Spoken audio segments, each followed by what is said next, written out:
Et 3 points essentiels sont ressortis de la réunion d'aujourd'hui.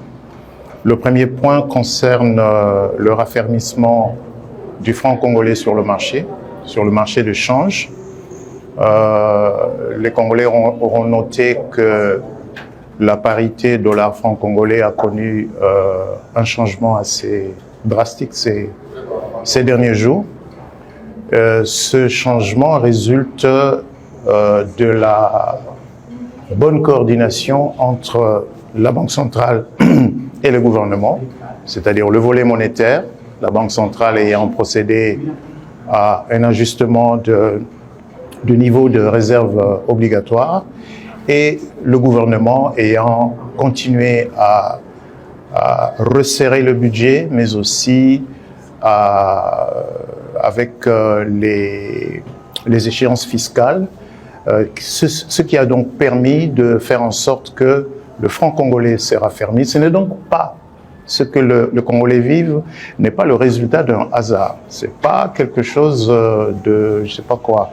C'est le résultat d'un travail bien coordonné entre la Banque centrale et le gouvernement.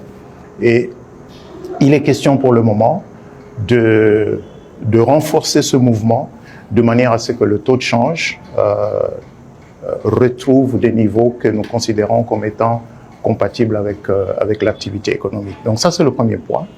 Et le deuxième point, qui est d'ailleurs lié à celui-là, c'est d'assurer que l'économie soit un peu mieux financée.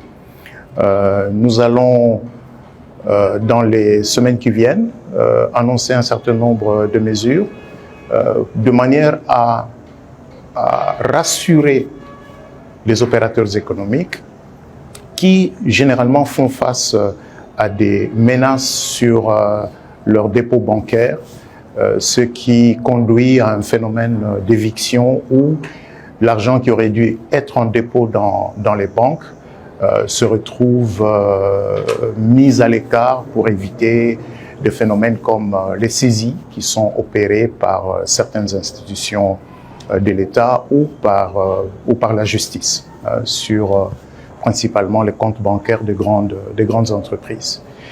Et le troisième point que nous avons examiné, c'est maintenant que le niveau d'inflation est à la baisse, depuis le début de cette année, le niveau d'accélération, d'augmentation des prix est plutôt satisfaisant. Nous allons terminer l'année à un taux d'inflation de 7,8%. Ce sera la première fois depuis 4 ans qu'on sera en dessous de 10%. Maintenant qu'on a plutôt une bonne tendance sur le taux de change, mais nous notons que la masse salariale de l'État reste très élevée par rapport aux rentrées fiscales. Et des actions courageuses sont requises pour maîtriser la masse salariale parce que sinon, autrement, tout ce qui est encaissé par l'État est principalement utilisé pour payer le salaire, alors que le pays a besoin d'investir dans les infrastructures, le pays a besoin d'investir dans la préparation du futur.